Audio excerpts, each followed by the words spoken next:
नमस्ते students, this is Rajni Arora and welcome to level up academy. तो आज हम क्या करने वाले हैं? आज हम क्लास 8 का हिस्ट्री का फर्स्ट चैप्टर देखने वाले हैं और चैप्टर का टाइटल है हाउ, व्हेन एंड वेयर। कैसे, कब और कहाँ।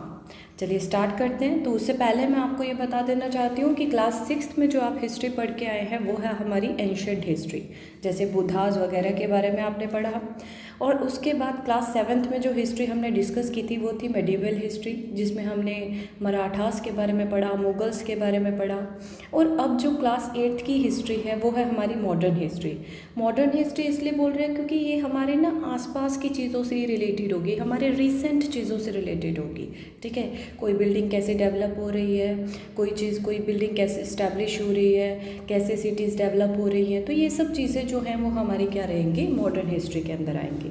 तो चलिए चैप्टर को स्टार्ट करते हैं। सबसे पहले ये दिया हुआ है कि हाउ इम्पॉर्टेंट आर डेट्स, मतलब डेट्स के बारे में हम बात कर रहे हैं कि ये डेट्स कितनी इम्पॉर्टेंट है हमारी हिस्ट्री के अंदर। देखिए ज़रा, There was a time when historians always fascinated with dates।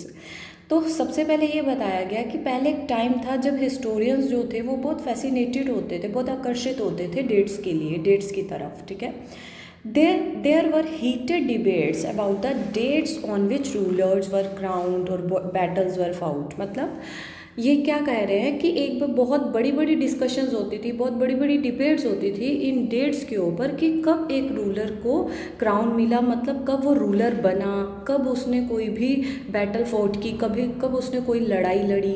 In the common sense, अगर हम कॉमन सेंस नोशन की बात करते हैं तो हिस्टोरी को एक सिनोनियम बोल दिया गया था डेट का।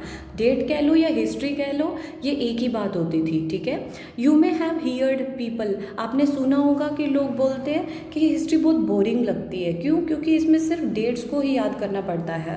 क्या ये कंसेप्शन जो है वो सच है कि हिस्ट्री में सिर्फ डेट्स को ही याद रखना पड़ता है?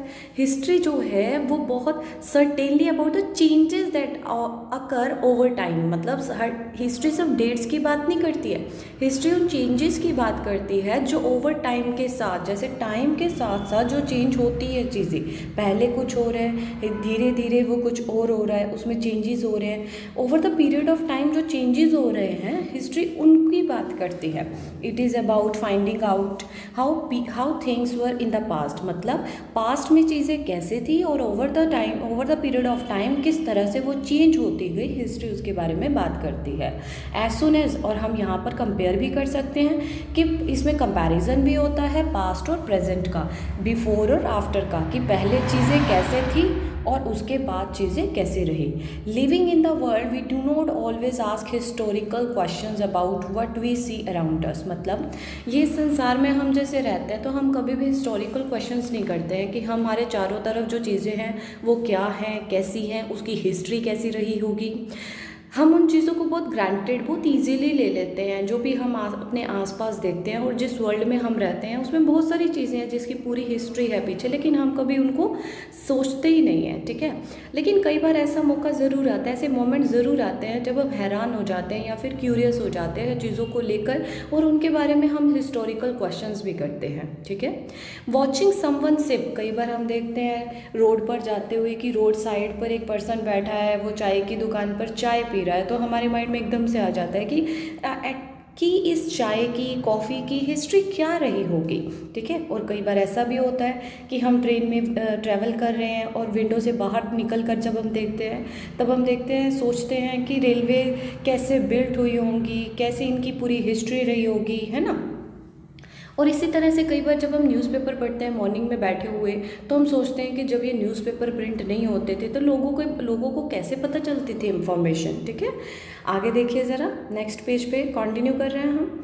ऑल सच हिस्टोरिकल क्वेश्चन, ये जैसे हिस्टोरिकल क्वेश्चंस हैं, रेफर्स, ये सब हिस्टोरिकल क्वेश्चंस हमें पीछे के टाइम में वापस लेकर जाते हैं। But time does not have to be always precisely date in terms of particular year और अ मंथ, मतलब लेकिन किसी भी मोमेंट को, किसी भी इंसिडेंट को, किसी भी इवेंट को एक प्रिसाइज डेट देना बहुत ही मुश्किल हो जाता है कि कोई चीज़ इस ईयर में, इस मंथ में जो है स्टार्ट हुई होगी, ठीक है। Sometime it is actually incorrect, मतलब अगर हम किसी ऐसे इवेंट को, ऐसी प्रोसेस को टाइम दे देते हैं जो एक ओवर पीरियड ऑफ टाइम के साथ साथ डेवलप हुई है, उसको एक फिक्स डेट दे देना बहुत ही गलत हो जाता है। पीपल इन इंडिया, अब एक एग्जाम्पल दिया हुआ है कि मान लीजिए कोई एक जैसे चाय पीना शुरू किया किसी ने, कोई एक प्रिसाइज डे थोड़ी ना होगा, डेट थोड़ी ना होगी कि इस दिन सबने चाय पीनी शुरू कर दी। ये तो ऐसी बात है ना कि धीरे धीरे टाइम के साथ साथ ये टेस्ट डेवलप हुआ होगा, तब जाकर लोगों ने इसे ये चाय पीना शुरू किया होगा, है ना। तो there can no one clear, तो एक कोई भी क्लियर डेट नहीं होती है इन सब प्रोसेस की, इन सब इवेंट्स की। Similarly we can not fix one single date on which, अब हम ब्रिटिश रूल कब एस्टैब्लिश हुआ, अब हम इसको भी एक फिक्स डेट नहीं दे सकते, क्योंकि ये जो इंसिडेंट था ये भी समय के साथ साथ, टाइम के साथ साथ ही हुआ था।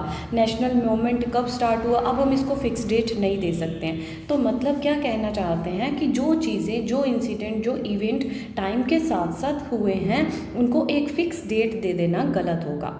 All these things happened over a stretch of time, ये सब टाइम के साथ साथ स्ट्रेच हुई हैं। We can only refer to spam of time an approximate period, हाँ हम एक अप्रॉक्सीमेट टाइम पीरियड ज़रूर दे सकते हैं कि इतने से इतने टाइम पीरियड में ये चीज़ स्टार्ट हुई होगी, जो कि हमें विजिबल है। वाई देन वी डू, अगर हम डेट्स को बिल्कुल मतलब डेट्स देना सही नहीं है, इनकरेक्ट है, तो हम क्यों हिस्ट्री को एसोसिएट करते हैं डेट्स के साथ। This association has a reason, इस एसोसिएशन का एक रीज़न है। क्या रीज़न है कि देयर वॉज अ टाइम, एक टाइम था जब हिस्ट्री को एक अकाउंट माना जाता था लड़ाइयों का, बैटल्स का और बड़े बड़े इवेंट्स का, और ये माना जाता था कि ये अकाउंट है रूलर्स का और उनकी पॉलिसीज़ का, ठीक है।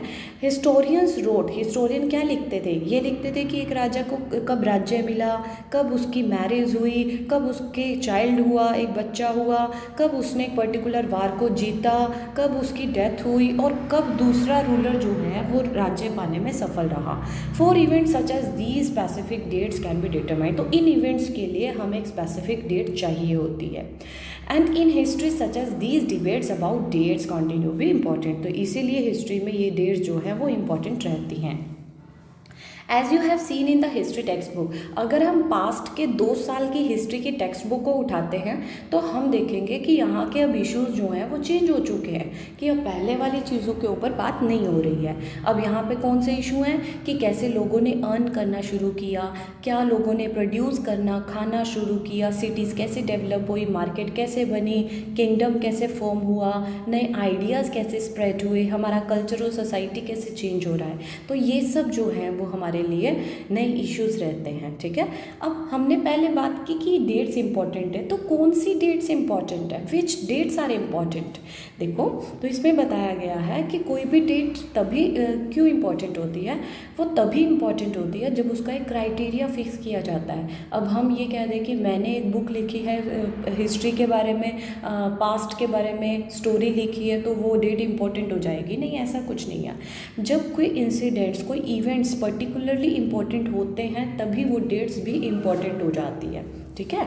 If our focus of study change, अगर हमारा स्टडी का फोकस चेंज होता है, नए इश्यूज़ के बारे में हम बात करने लगते हैं, तो हमारे लिए नई डेट्स इंपॉर्टेंट हो जाती है। एग्जाम्पल देखो कैसे दिया हुआ है कि कंसीडर एन एग्जाम्पल, एक एग्जाम्पल देखते हैं कि in the history written by British historians, जो हिस्ट्री ब्रिटिश हिस्टोरियंस लिखेंगे इंडिया में, तो उसमें क्या होगा, rule of each governor general was important. उनका मतलब क्या है कि अगर ब्रिटिश हिस्टोरियंस जो है इंडिया के बारे में हिस्ट्री लिखेंगे तो वो किन लोगों को इम्पोर्टेंट देंगे, किन डेट्स को इम्पोर्टेंट देंगे, जब उनके गवर्नर जनरल जो थे वो यहाँ पर आए, उनका फर्स्ट गवर्नर जनरल कौन था, उनका लास्ट वाइसराय कौन रहा, ठीक है। तो ये चीज़ें वो हमेशा क्या देंगे, इम्पोर्टेंस देंगे कि first governor general Warren Hasting था, ended with last viceroy Lord Mountbatten, ठीक है। इन सेपरेट चैप्टर्स, अलग अलग चैप्टर्स में हम इनके बारे में और भी ज़्यादा पढ़ेंगे, जैसे कि हेस्टिंग के बारे में, Wellesley, Bentinck, Dalhousie, Canning, Lawrence, Lytton, Ripon, Curzon, Hardinge, Irwin, ठीक है, इन सब के बारे में इन्होंने बताया कि भाई इनके अकॉर्डिंग जो अगर ब्रिटिश हिस्टोरियंस लिखेंगे तो इनके लिए इन्हीं की एक्टिविटी, इन्हीं की पॉलिसीज़ जो है इम्पॉर्टेंट रहेंगी, ठीक है। It was a seemingly never ending succession of governor general and viceroy. All the dates in these history books are link to those personality, मतलब इनके द्वारा लिखी हुई सारी बुक्स में इन्हीं की मतलब इनकी सारी बुक जो है वो इन्हीं के अराउंड चलेगी, इन्हीं के गवर्नर जनरल्स, उनकी अचीवमेंट, उनकी एक्टिविटीज़ के बारे में ही बात करेंगे, क्योंकि इनके लिए वो इम्पोर्टेंट हो जाएगी। अगर कोई इंडियन हिस्टोरियन लिखेगा तो इंडियन हिस्टोरियन जो है वो इंडिया की हिस्ट्री के को इम्पोर्टेंस देगा, उसकी डेट्स को इम्पोर्टेंस देगा। It was as if there was nothing outside, ऐसा दिखाया जाता है ब्रिटिश हिस्टोरियन ने जो हिस्ट्री लिखी है, ऐसा दिखाया जाता है जैसे इन गवर्नर जनरल्स के अलावा हिस्ट्री में कुछ है ही नहीं, कुछ अलग दिखता ही नहीं है। Can you note right about, क्या हम इस पीरियड को अलग वे में नहीं लिख सकते? क्या सिर्फ इन्हीं वायसराय, इन्हीं गवर्नर जनरल के अराउंड हिस्ट्री घूमती है? How do we focus on the activities of different groups and classes, कैसे फोकस कर सकते हैं हम इंडिया की दूसरी सोसाइटीज़? मतलब देखो ना, सिर्फ गवर्नर जनरल ही नहीं थे हिस्ट्री के अंदर, और भी बहुत कुछ हुआ है, और भी डिफरेंट पर्सनैलिटीज़ रही हैं, तो उनको ये बिल्कुल इग्नोर कर देते हैं। व्हेन वी राइट हिस्ट्री, जब हम हिस्ट्री लिखते हैं, और a story we divide it into chapters, हम हमेशा इनको चैप्टर्स में डिवाइड कर देते हैं। क्यों करते हैं ऐसा?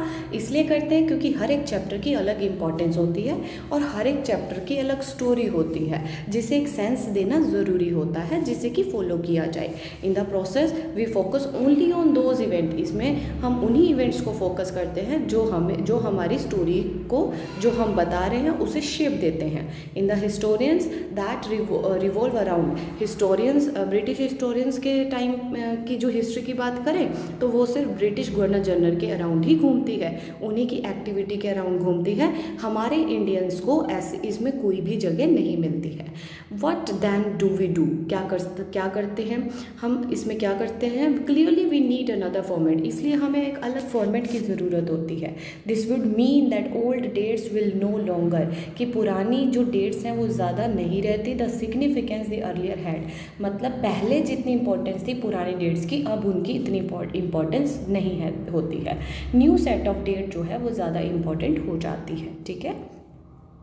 तो चलिए आज के लिए इतना ही, कल आगे इस चैप्टर को कंटिन्यू करेंगे। Thank you so much.